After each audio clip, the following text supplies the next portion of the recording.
ఏం చేయాలా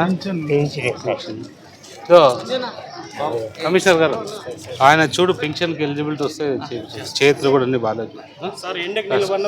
అదే చూడు మాట్లాడచ్చు. ఏం కావాలి నీకు చెప్పు. ఇప్పుడు కొత్త ఇల్లు కావాలంటావా?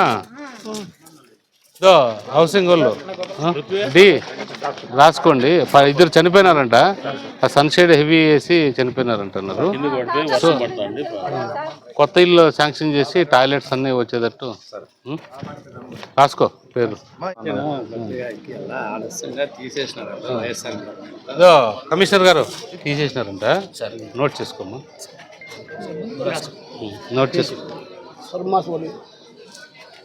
చేపించి నువ్వు దగ్గర ఉండి నువ్వు చేపించు. నీకు చేస్తారు. పంపిస్తాంలే మా హాస్పిటల్కి. చెప్తాను నేను. రాకేష్ హాస్పిటల్కి పంపించేటట్టు చూడు. వెళ్ళి మాటలు రావంట పంపించేసి